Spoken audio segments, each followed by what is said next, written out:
Iran తన వ్యూహాన్ని అయితే ఎప్పటికప్పుడు మార్చుకుంటుంది. ఎందుకు? ఇజ్రాయెల్ తోటి, అమెరికా తోటి పోరాడాలంటే అంత ఆషామాషేమి కాదు.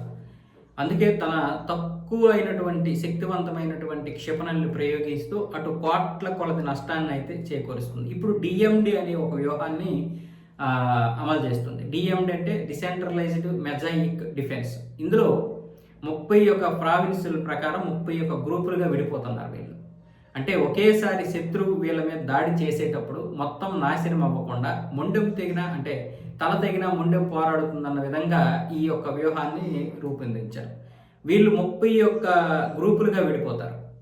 ప్రతి గ్రూపు కూడా ప్రధాన కార్యాలయం నుంచి ఆదేశాల వరకు ఎదురు చూడాల్సిన అవసరం లేదు. ప్రతి గ్రూప్కి ఒక కమాండర్ ఉంటాడు. ఆ కమాండరే తన యొక్క గ్రూప్ని నడిపిస్తాడు.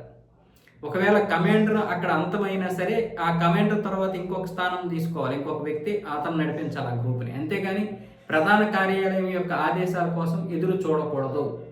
మొత్తం స్వతంత్ర నిర్ణయాలే తీసుకోవాలి. ప్రతి గ్రూప్కి కొన్ని ఆయుధాలు ఇస్తారు. ఆ ఆయుధాన్ని ఉపయోగించుకోవడం అనేది వాళ్ళ ఇష్టమే.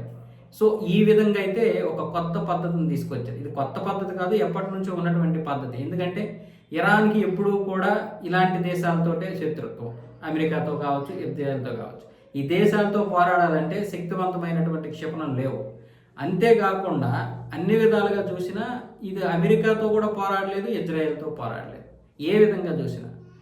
సో అందుకని ఈ 16 లక్షల చదరపు కిలోమీటర్ల భూభాగంలో ఈ రకరకాలుగా విడిపోయి చిన్న చిన్న పడవలతో సముద్రంలోకి వెళ్ళి అక్కడ దాడులు చేస్తున్నారు. చిన్న చిన్న క్షిపణులు ఉపయోగించి పెద్ద పెద్ద పడవల మీద వేసి వాళ్ళకి చాలా కోట్ల నష్టం తీసుకొస్తున్నారు.